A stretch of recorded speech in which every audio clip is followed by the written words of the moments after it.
বাচ্চা নিয়ে বিভিন্ন ধরনের বাণিজ্য কি এই প্রথম? শুধু ক্রিমাপাই করেন? বাচ্চাকে ভাড়া দিয়ে ভিক্ষা করানো হয়, এটা কি আপনারা জানেন?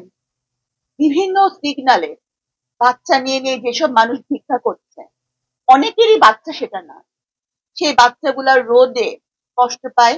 ক্রিমাপার কার্যকলাপ উনি যেহেতু মানে সামাজিক যোগাযোগ মাধ্যমে ভাইরাল, সেহেতু হয়তো তার কার্যকলাপ আমাদের চোখে পড়েছে, আমাদের নজরে এসেছে। সন্তান নিয়ে ভিডিও তৈরি করার কারণে তিনি এখন কারাগারে রয়েছে।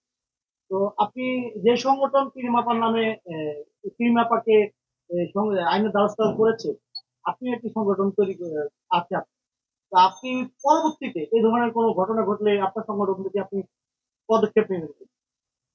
ক্রিমাপা যেহেতু সামাজিক যোগাযোগ মাধ্যমে ভাইরাল, কিনা আপনি আমি আমরা তার কথা জানি। আমি এরকম আমার নিজের মার বাসার যে সিঁড়ি মোছার যে খালা আছেন, সে তার বাচ্চা ভাড়া দেয়।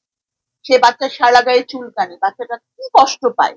হ্যাঁ, এমনকি একবার বাচ্চার হলো, লুজ মোশন হলো, আইসিডিডিআরবি থেকে তাকে একটা প্রেসক্রিপশন দেওয়া হলো। সে প্রেসক্রিপশন দেখিয়ে দেখিয়ে তারা টাকা উঠিয়েছে। জানেন আপনারা?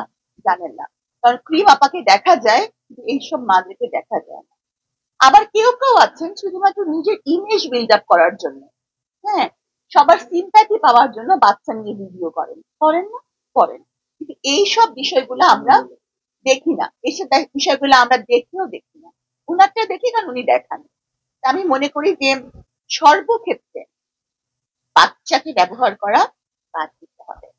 যেমন আমি আমার নিজের কথা বলি, যে যখন আমার যেহেতু একটা রাজনৈতিক উদ্দেশ্য প্রণোদিত একটা মামলা ছিল, তো 3 বছর হয়ে যাচ্ছে জামিন দেওয়া হচ্ছে না, অথচ জামিনের সবগুলা যে গ্রাউন্ড আছে, একটা পর্যায়ে আমার উকিল বললেন যে বাচ্চা নিয়ে আমরা দাঁড়াই, আদালতে দাঁড়াই, যে আপনি একজন মা, একজন নারী, সেই হিসাবে আপনার জামিন পাওয়ার পূর্ণই আছে। তো আমি বললাম যে না, আমার বাচ্চা আমি ব্যবহার করে কোনো সুবিধা পেতে চাই না। তো বেশিরভাগ মায়েরাই কখনো নিজের বাচ্চা ব্যবহার করেন না। তো যারা করেন, ক্রিম আপা একমাত্র দেখতেন না। আমি বলবো যে আর আরেকটা ব্যাপার হচ্ছে যে ঠিক আছে, এটা এটা সত্যি কথা যে উনি বাচ্চাকে ব্যবহার কিভাবে করেছেন, এটা খুবই দৃষ্টিকটু এবং হৃদয় বিদারক।